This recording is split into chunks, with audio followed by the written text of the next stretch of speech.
Et c'est parti pour la matinale de gestion de fortune, investissement conseil, profession CGP Patrimoine 24. Je suis avec Bertrand Croquelois. Bertrand, bonjour. Bonjour Frédéric. Bertrand, vous êtes directeur du développement produit de Keizrem. On va parler de l'actualité de votre flagship XX. On n'a pas le droit de donner le nom. C'est un fonds destiné à des investisseurs professionnels ou des investisseurs qualifiés qui a franchi la barre des 700 millions d'euros. Félicitations, on est content pour vous. C'est quoi ce statut, le statut de ce flagship dont on ne peut pas dire le nom? Alors, c'est un fonds professionnel spécialisé, effectivement, qui... on avance donc sur la commercialisation. On en est donc passé à 700 millions d'euros. Ça s'adresse à des pros ou à ce qu'on appelle des investisseurs qualifiés. Minimum, c'est 100 000 100 000 euros le ticket. Donc, on s'adresse à une clientèle plutôt haut de gamme, donc qui a un patrimoine autour d'1 million d'euros. Voilà, ok. Il y a quoi dans ce fameux flagship? Alors, pour faire simple, on a 3 tiers. D'accord. Un tiers bureau, un tiers commerce, un tiers hôtellerie. Ce sont les 3 typologies cœur, on va dire, historiques de Keizrem. Vous avez une préférence géographique ou ça joue tout le territoire français? Alors, ça joue principalement le territoire français. On a 90% en France et surtout en région. On a un fort biais régional depuis toujours chez Keizrem.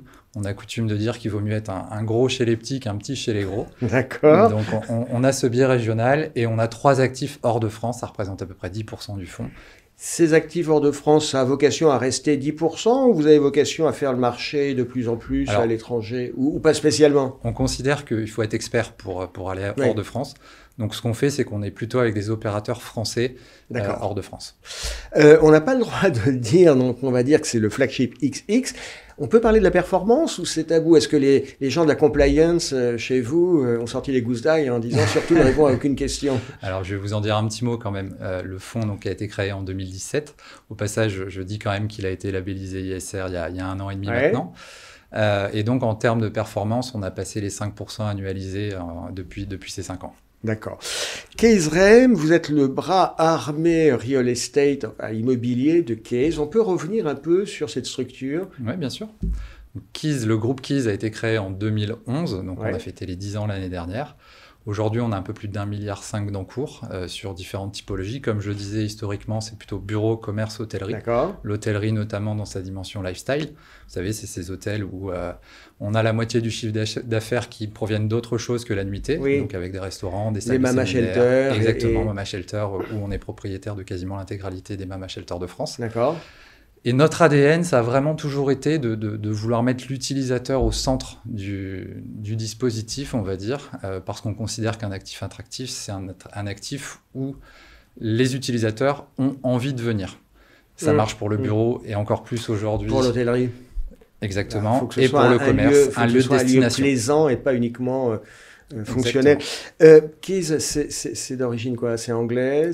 Alors, nos 2 fondateurs sont bien français. D'accord. Initialement, on voulait appeler Keystone, la clé de voûte. Et finalement, donc, le nom est resté Keiz. Bon. Le capital, c'est indépendant? C'est détenu par quelqu'un? Alors, on est historiquement, donc Cyril Garot, Pierre Mattei, les 2 fondateurs. Et depuis 2018, on a Naxicap qui est actionnaire majoritaire. D'accord. Est-ce qu'on peut revenir, donc il y a ce fonds XX, votre flagship qui a franchi les 700 millions d'euros, est-ce qu'on peut revenir un peu sur la fiscalité de ce type de véhicule? On s'adresse, on l'a dit, à des investisseurs professionnels ou qualifiés, minimum 100 000. Minimum 100 000, le ticket moyen d'un particulier chez vous, c'est quoi? Entre 300 et 400 000 la souscription en moyenne. D'accord. Ok. C'est des véhicules qu'on porte longtemps? Alors, c'est de l'immobilier. Oui, donc, on n'est pas là pour faire des exactement. Donc, c'est un horizon de placement de 8 ans. D'accord. Et donc, pour faire un petit focus sur la fiscalité, en effet, déjà, c'est un produit qui capitalise. Donc, c'est à bien regarder avant de souscrire. Ça ne distribue pas. Donc, ça s'adresse vraiment à des investisseurs qui n'ont pas besoin de revenus. Exactement. Et en termes qui peuvent attendre, qui peuvent décaler leur rendement dans le futur. Et à la sortie, on a une fiscalité en flat tax, donc 30%. C'est quand même relativement attractif dans le monde de l'immobilier. Et on est surtout hors champ de l'IFI. On a une structuration qui permet de ne pas être assujetti à l'IFI. Donc pour des clients qui seraient déjà très équipés en immobilier, pas loin du seuil de déclenchement de l'IFI, c'est à notre sens vraiment une solution à regarder en complément d'autres produits un petit peu plus classiques, on va dire. Oui, parce que c'est vrai qu'en France, on aime beaucoup l'immobilier. Souvent, soit on est en direct, en physique, soit en pierre-papier, en SCPI. Tout à fait. Et là, on est vraiment sur un type de véhicule différent compte tenu du ticket d'entrée et compte tenu de la fiscalité. On est exactement là-dessus, effectivement. Donc, flat tax et hors champ de l'IFI, donc à regarder en complément de produits un petit peu plus classiques, effectivement. Ça se vend comment? Vous travaillez avec les partenaires CGP? On a 400 partenaires distributeurs aujourd'hui, 4000 clients. Est-ce que vos partenaires CGP sont bien, je ne vais pas dire formés, mais je pense que ça ne se vend pas comme une SCPI, ne serait-ce que par la taille de l'encours, par les spécificités fiscales. Est-ce que les partenaires sont, selon vous, au fait des spécificités de ce type de véhicule? Alors, on fait tout pour, en tout cas avec notre équipe commerciale, évidemment. On a notre équipe commerciale qui est implantée en région, dans les principales villes, justement, pour être au plus proche de nos partenaires partout en France et pour les aider, justement, à bien développer et à bien vendre notre produit. Donc, vous accompagnez. On essaye. Merci, c'est très clair. Merci Bertrand d'avoir été avec nous. Merci Frédéric. À bientôt. À bientôt.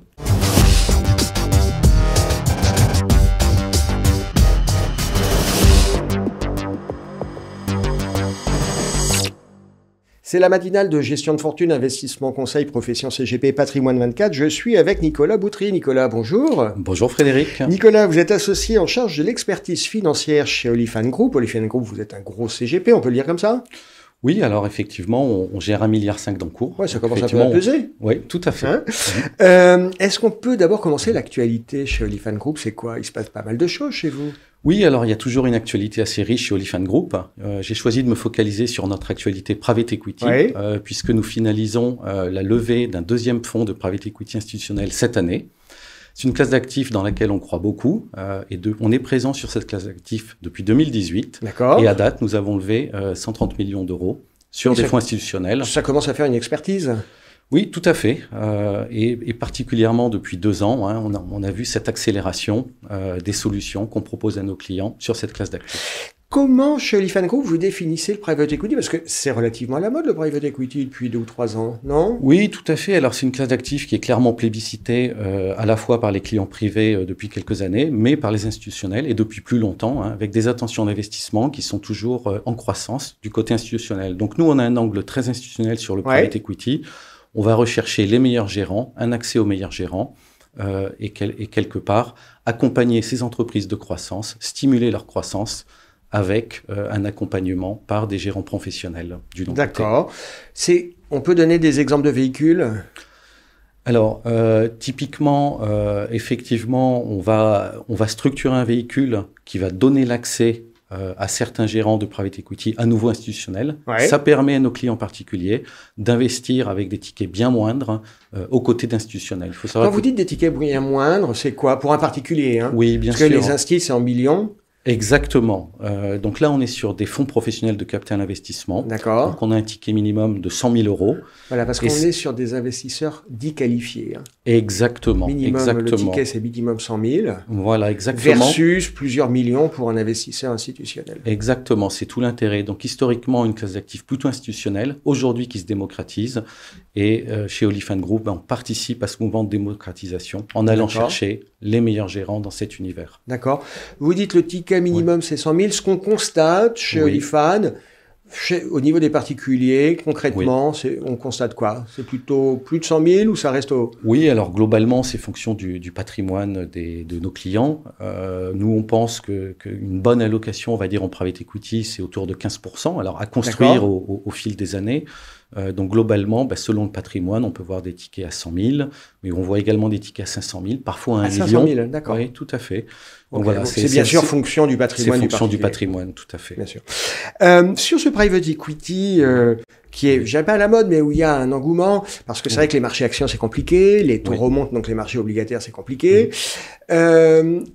Quel est pour vous, hein, chez Olifant Group, la vision que vous avez de l'environnement, de la conjoncture pour ce private equity? Vous êtes confiant? Oui, tout à fait. Alors, il est vrai que la conjoncture reste relativement tendue aujourd'hui avec beaucoup d'incertitudes. On le voit sur les marchés cotés avec un S&P qui est aujourd'hui en bear market. Donc, évidemment, on peut pas dire que le private equity va s'exonérer de la conjoncture macroéconomique. Ça reste des entreprises. Néanmoins, ce qu'on voit historiquement, c'est quand même une meilleure résilience des actifs non cotés, Alors, on peut attribuer cette meilleure résilience à plusieurs facteurs. Ouais. Ça peut être cet alignement d'intérêts entre l'entrepreneur, le gérant de private equity, une optique beaucoup plus long terme, donc au-delà du bruit court terme. Et puis, surtout, pour les entreprises qui sont accompagnées, il y a toute cette boîte à outils, tout cet écosystème qu'apporte la société de gestion de private equity, ce qui permet d'être innovant, d'être réactif dans les crises. On peut penser par exemple à l'exemple de la crise du Covid, où il y a de nombreuses sociétés qui étaient accompagnées par des gérants du private equity, qui ont accéléré la transformation digitale, pris des parts de marché. Donc, même s'il y a eu un petit blip en termes de valo, on a perdu 10-15%, ce qui est quand même bien moindre que les marchés cotés. Pour rappel, le CAC a perdu 38% pendant la crise Covid. Eh ben, on voit que derrière, les entreprises rebondissent très fort, qu'elles peuvent prendre des parts de marché. Donc voilà, une illustration de la résilience. Et c'est vrai que ce non-coté, c'est vrai que sur les marchés cotés, on a parfois des mouvements, pas d'hystérie, mais une amplification des mouvements. Les gens courent derrière le marché. Et c'est vrai que le non-coté offre peut-être plus de sérénité. Il y a un point sur lequel j'aimerais qu'on termine, l'immobilier. Je crois que c'est aussi un de vos chevaux de bataille. Oui, tout à fait. Alors, par rapport à ça, je vais faire le parallèle avec le private equity. On a cette approche. Est-ce que ça rentre dans le private equity, l'immobilier? Alors, nous, on le sépare. On est sur les actifs réels. C'est une autre source de diversification. Comme tout ce qu'on fait chez Olifan, on s'inspire beaucoup de ce qui est fait du côté institutionnel. Dans l'immobilier, ce qu'on a cherché à faire, c'est amener de la diversification et de l'innovation. Les institutionnels, depuis longtemps, et la baisse des rendements obligataires, ont investi dans l'immobilier prime. Alors, les rendements de l'immobilier prime, des bureaux prime parisiens, c'est inférieur, on va dire, à ce qu'on peut trouver aujourd'hui sur de nombreuses SCPI. Mais c'est aussi une classe d'actifs qui est particulièrement résiliente. Donc, pour nous, c'est un socle qui est intéressant dans l'optique d'un portefeuille patrimonial pour équilibrer les risques. On peut rappeler Olifan Group, vous êtes une grosse structure, combien de salariés et puis quel maillage territorial? Oui, alors absolument. Donc on est présent dans 14 villes en France aujourd'hui. On vient d'ouvrir 2 bureaux, à Marseille et à Montpellier, ça c'est depuis le début de l'année, c'est assez récent. Et aujourd'hui, c'est 180 collaborateurs effectivement dans l'entreprise. D'accord. Merci Nicolas d'avoir été avec nous. On vous souhaite succès dans le private equity et je vous dis à très bientôt. Merci beaucoup Frédéric. À bientôt. À bientôt.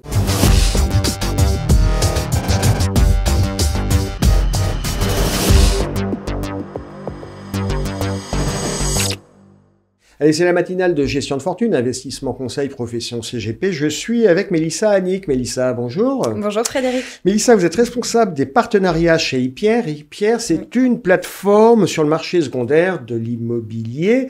J'ai envie de vous poser une question un peu abrupte. Des plateformes, il y en a un certain nombre. Pour quelle raison, en tant que CGP, je travaillerais plutôt avec Hypierre plutôt qu'une autre plateforme ? Alors, pourquoi? Tout simplement parce que on est les seuls à le faire sur le marché. On met à disposition de nos partenaires une fiche de diligence. C'est quoi une fiche de diligence? Alors, cette fiche de diligence, c'est toutes les recherches que l'on a effectuées avant de commercialiser un bien. On fait des recherches, par exemple, on va regarder qui est le gestionnaire, on va analyser le bail commercial, si on arrive peut-être en fin de bail commercial, si peut-être... Fin de bail commercial, ça veut dire renégociation et parfois à la baisse, c'est ça? Exactement. Donc, c'est quand même des éléments importants. On regarde également le règlement de copropriété, à savoir si le bien est réversible. C'est aussi très important dans le cas d'un investissement, par exemple, dans un lot dans une résidence de tourisme. Est-ce que, en cas de départ de l'exploitant, est-ce que je peux en faire autre chose? C'est tout de même très important. Donc ça, on le regarde. On analyse également les PV d'AG. Les procès-verbaux d'AG. Exactement. Ah, ça ne va pas être drôle à faire, ça. Alors, c'est le gros avantage. Vous prenez le dernier, vous le lisez, vous regardez... Alors, on prend les 3 derniers. On prend les 3 derniers. Exactement. Pour voir s'il y a des résolutions qui ont été votées sur des travaux, des choses comme ça, et qui pourraient impacter le bien, c'est ça? Exactement. En fait, on prend, donc, comme je le disais, les 3 derniers PV d'AG. Pourquoi? C'est pour voir donc, les travaux qui ont été votés récemment et peut-être des travaux qui ont été refusés lors d'une assemblée générale, mais qui vont peut-être être remis au vote dans les années à venir. C'est vraiment pour anticiper des futurs travaux qui sont importants pour l'investisseur. Bien sûr, ça peut changer la donne. Exactement. Ça reste une enveloppe travaux à prévoir. Donc ça, on regarde, on analyse vraiment les PV d'AG et si on a un doute sur le montant des travaux, on va contacter le syndic et on va voir avec eux quel budget à peu près à prévoir. D'accord. Exactement. C'est très clair. On analyse également, on contacte le gestionnaire pour voir si le mobilier a été renouvelé depuis l'ouverture de la résidence. Tous ces petits éléments qui font que la rentabilité peut être impactée. Mélissa, on a bien compris, IPR, c'est une plateforme qui intervient sur le marché secondaire du LMNP. Est-ce qu'on peut rappeler un peu cette société IPR, elle sort d'où ? Oui, bien sûr. Alors, la société IPR appartient au groupe C'est la Vie. Le groupe C'est la Vie existe depuis plus de 17 ans. C'est une société qui est spécialisée dans l'administration de biens meublés et c'est une société qui a un portefeuille client de plus de 1200 investisseurs. Vous êtes localisé où géographiquement ? Alors, on est localisé à Saint-Nazaire. En revanche, tous les biens qu'on commercialise, c'est sur tout le territoire zone de français. chalandise, c'est tout le territoire ? Oui, exactement. Okay. Et au sein de ce groupe, on a donc une seconde société qui s'appelle Synergestion. C'est un syndic de copropriété également spécialisé en résidence de service. D'accord. Et on a un portefeuille client de plus de 10 000 investisseurs. Et en fait, via ces deux sociétés, on a eu une demande croissante pour la revente de biens. Et c'est vraiment pour répondre à cette demande que la société IPR a été créée il y a un peu plus de 3 ans. Mélissa, vous voyez passer au fil de l'année des centaines, des milliers de lots d'actifs. Quelles sont les erreurs les plus communes, que ce soit celles faites par les particuliers ou celles faites par les partenaires CGP ? Quelles sont les choses trappes à éviter, les conseils qu'on pourrait donner aux partenaires ? Alors, quelque chose qui est surprenant, des fois on a des demandes d'évaluation de la part des propriétaires et ces derniers ne savent même pas qui est le gestionnaire de leurs biens. On l'a vu, pourtant c'est quand même quelque chose qui est primordial. Ça peut impacter la valorisation. Bien sûr, ça reste le locataire, c'est celui qui va donc payer les loyers. Oui. Il faut vérifier la solvabilité du locataire et on le voit, des fois on a des demandes, ils ont même la confusion entre le syndic et le gestionnaire. D'accord. Voilà, alors que par exemple, si vous louez votre appartement et que vous ne demandez... Enfin, c'est automatique. Oui, il y a solvabilité du locataire. On demande le contrat de travail, les bulletins de salaire au futur locataire. Oui. Eh bien ici, c'est pareil. Il faut vérifier la solvabilité de l'exploitant pour être certain qu'il va payer les loyers en totalité. Nous, on a un exemple concret dans le sud de la France, une résidence magnifique avec piscine au beau milieu des vignes. Donc sur papier, c'est bien, les photos sont bien. Exactement, mais le gestionnaire a été incapable de payer les loyers pendant des années. Donc il y a vraiment des complications. Ah oui, ça casse la rentabilité. Exactement. Et aujourd'hui, les vendeurs sont amenés à vendre, mais presque 2 fois moins cher. Vous faites un scoring du gestionnaire, ça rentre dans vos prestations, c'est-à-dire vous dites celui-ci on le note bien, celui-ci on le note moins bien, ou c'est à moi en tant qu'investisseur de me documenter sur le gestionnaire? Alors, on fait vraiment toute une recherche sur Internet. On a tous les éléments. Après, encore une fois, avec le LMNP ancien, on peut avoir accès au compte d'exploitation, voir si la résidence fonctionne bien. Ouais. On a accès à beaucoup d'informations sur Internet. Donc, on peut vraiment avoir des éléments importants sur l'exploitant. Après, on le sait, il y a des gros gestionnaires. Ils ont des très bonnes réputations. Ouais. On a des plus petits gestionnaires qui sont moins connus, mais qui fonctionnent très bien, avec qui on a également des contacts. Nous, tant que le gestionnaire est transparent également avec nous et qui nous donne des informations, c'est rassurant. Et on peut de toute manière vérifier si le paiement des loyers a bien été effectué. Même pendant le Covid, comment les gestionnaires ont réagi. Comment ils ont manœuvré, enfin comment ils ont fait pour naviguer. C'est ça, exactement. Et on l'a vu, certains gros gestionnaires, il y a eu des impayés, alors que des plus petits gestionnaires, mine de rien, ont réussi à s'en sortir et à payer les loyers convenablement. Donc c'est très important de vérifier le gestionnaire qui est finalement votre locataire. Oui, parce que parfois, effectivement, il y a un gestionnaire qui a un nom qui claque bien, c'est rassurant et en fait, il peut être fragile. C'est ça, exactement. Ok, ça, c'était l'erreur, le point de vigilance à avoir. Merci Mélissa, Annick, merci d'avoir été avec nous. Merci à bientôt.